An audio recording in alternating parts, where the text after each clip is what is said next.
Joining us now, one of the men who finished a season ranked in the AP poll, Brian Logan. What's up, Brian? Hello, guys. 2009. Hi. Hey, Brian. Hi, everybody. What was BYU ranked at the end of the season in 2009? I believe it was number 12, That is Spencer. correct. Yeah. That yeah, is the yeah. correct answer to that question. mhm. Number 12, BYU Yeah. finished with We- 11 Yeah, wins. yeah, we were legit, man. Fun fact, every year that BYU has finished with 10 wins or more, it has happened 16 times. BYU has been ranked all 16 of those. There we go. Okay, so That's the formula. That's the key. That was one of our pillars and goals with Bronco was 10 wins. 10. I mean, obviously it was, conference and yada yada yada, but it was, if we can get to 10 wins, everything else should fall in place, right? We should win conference. We should be able to go to a bowl game, et cetera, et cetera. So that's definitely I would say the standard. Okay, we'll get to the ranking in just a bit, but So this brings up this idea, because I always think, okay, what are your aims and missions, and that should guide how you do what you do, right? In your business, in your team, Life. whatever, in your life, whatever. So what is the goal for BYU football? I think the number one goal for BYU football is to be nationally seen. Yeah. Therefore, they're on ESPN, they're playing this tough schedule. But if your goal was to be ranked at the end of the year, you'd probably need to schedule down a little bit in an attempt to get 10 wins. Yeah, I mean, yes. I mean, it all depends, man. We talked about this so many times by having the Boise State formula, right? Which, you schedule this one top dog and then the rest are just boo-boo, Stevens, teams. And essentially, you make that splash, you get the headlines, you get ranked. And then all you have to do is maintain, right? Just don't, and when you win, you have to win convincingly. You can't win by, 1 point to like New Mexico, Southern, Western State, right? You have to. University of Phoenix. Yes, right. Yes, that one. I mean, so that is a strategy, but I mean, when you look at the big picture of BYU and how to get wins, obviously with anybody, it's recruiting. And no kid, it's not going to be appealing to any kid, any recruit, to come in and have like Oregon and then playing, all these other schools with all of the other things that come along with BYU, right? Which is, the honor code and et cetera, et cetera. So it's like, no, I'm going to cross them out immediately. But if I have Mississippi State and I have, all these other schools, I'm going to be like, well, I could shave for 4 years. I could do this for whatever. It's not a problem to me. Brian Logan with us in Studio B. We're talking BYU football. It's that time of year. Preseason BYU football magazines time of year. are out. Yeah, I know it's accelerated a little bit you're because right, of the magazine. Lindy's and Athlon Sports. You're right, we're excited. We got the catalogs, people. It seems like most of these projections have BYU in 13 regular season games, and they get 13 because of the Hawaii rule. Yes. They have BYU going 9-4, 8-5, which seem like fair marks given what BYU has done in the last 5 or 6 years and another tough schedule ahead. What do you project BYU to finish the regular season as in terms of a win-loss record, Brian? I would project 9 wins. I mean, I want, obviously undefeated. I would say something that's probably more realistic is 10-9 wins. I would say 10 though, man. I mean, when you have a defense and you have certain players, like linebackers and you have a strong secondary, most likely you're going to always be in the game. We talked about this last week, Jarom and I, as far as having a weapon like Taysom. And no matter what, you're always going to be in the game. But when you have a strong defense like this, you're always going to be in the game. And it's not like us, right, where we had, in 2009, I think it was, we were top 25 in a couple of different categories. We were a solid defense. On paper, we were good, but these guys are next level, man. We didn't have turnovers. We didn't have touchdowns. You know what I mean? We just went out and just don't give up a touchdown. Stand back 15 yards. Everything in front. 15 yards, everything. We will rally, live to play another down. These guys are not all up in your face, all up in your grill, especially secondary, right? Getting interceptions, taking them back for touchdowns, or scoring points when the offense can't.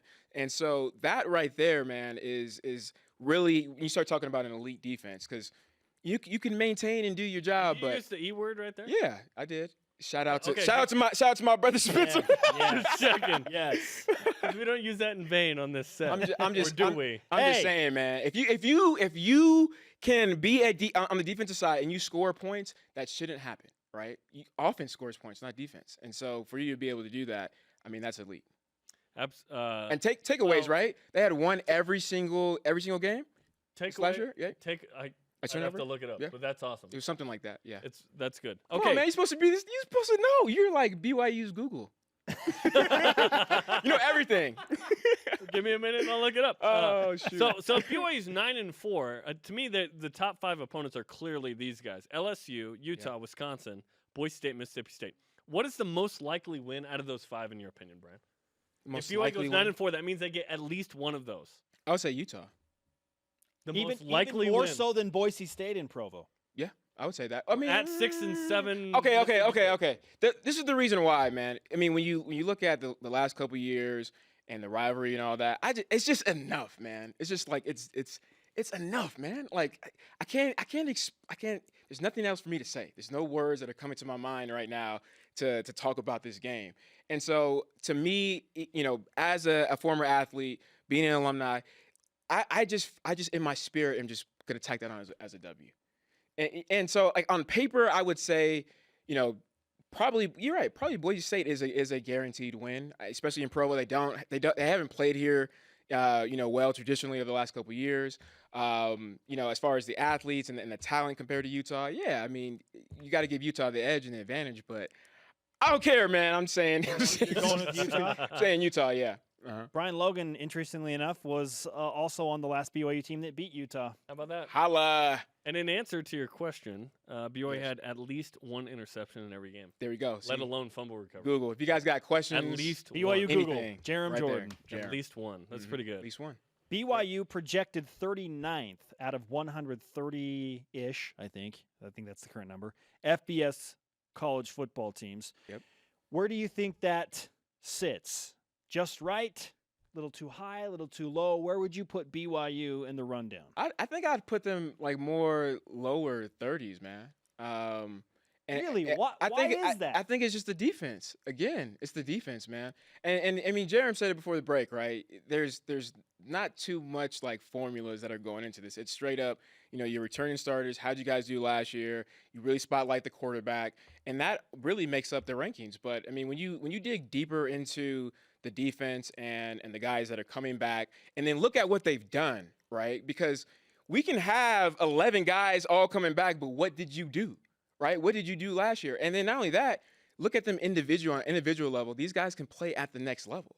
You know what I mean? You know, I saw another article that showed, you know, Fred getting some looks. I mean, I saw stuff earlier this year about Troy, and he's a freshman, right? As far as just NFL potential. So these guys are athletes, they're skilled, and they're game changers. You talk about a guy like Kyle Van Noy, right? How nice is it to have multiple people than just Kyle Van Noy? And so, again, to me, man, I'm not being biased. This is just football, right? When you have defense, you can go a long way. So that's why I would say a little bit closer to the lower 30s. The Utah and Boise State games have reemphasized my idea and Warren Sapp's idea of defense doesn't win you games; they'll keep you in the game. False. Like Boise State and Utah. Boise State, BYU's defense scores 2 touchdowns. BYU didn't even win, but they kept BYU in the game, right? Mm-hmm. I look at offense, running back and receiver. There's some good young talent for BYU at those positions, but they're unproven at this point. How much of a concern at this point going into the season is that for you when you do have a tough schedule like this? It's a huge concern, especially from the running back position. When you look at this offense and you look at last year and when BYU had the most success, one, it was Jamal, right? But two was when they were able to run the ball. And the offense is built around the run game. So I don't care if you have, you know, solid receivers or, you know, obviously as long as they don't absolutely suck, but they don't. I mean, this is D1 football, right? Somebody should be able to get off the line of scrimmage, run a 10-yard route, and catch the ball, right? There's only been one game recently where we didn't feel like that was possible. I mean, so that like on paper that should be the case, right? And so, you know, if you have a good run game, I don't have to have necessarily a star that's out there, you know, on the sideline catching balls, because all the eyes, all the attention, the defensive scheme is going to be built around stopping the run, and obviously that just opens up, you know, the pass game, and you know, take it from a corner when you're a one-on-one, man, and you know pre-snap you don't have safety help. Technique goes out the window. You know, you start thinking about, man, where the TV's at, where the camera's at. Hope I don't get, please, Lord. You start praying, like, please, Lord, please. I know I didn't go to church last week, but I'm sorry. Don't let this man throw the ball to me right now. I mean, all those things go out. So I wouldn't say too much on the receiving core, but more so on the running game. And in spite of that moment against Oklahoma, a pass interference in the end zone, BYU still won that game. That's pretty That's what I'm amazing, saying, man. That was the best defensive stand. I don't care what That was anybody the says about Boise 7-play State. stand. 7 It was plays, amazing. man. It was amazing. 7. It wouldn't have been 7 plays without Brian Brian made Logan's it 7 contribution. plays. Like, what a great teammate. It's what I do, man. It's what I do. Brian, great to have you, man. And if you're feeling so inclined, you can join with Jarom and I as we bring on the countdown. Countdown to the Viking. 82 days. Woo! Pretty good. That was good, pretty huh? good. That was on the spot, too. 82 days away. Shout out to Chuck Cutler. Speaking of wide receivers. Oh, he was a baller, man. He had over he's- 1,000 yards receiving. He's this that season. amazing, like, undersized, tremendous receiver that runs great routes, catches a ton of balls. He was an amazing classic BYU receiver, which is awesome. BYU needs more of those guys. I hope BYU has a couple of those guys this year. Athlon Sports ranks BYU 39th in the preseason rankings. Is that too high, too low, or just right? Tell us why. Use the hashtag BYUSN.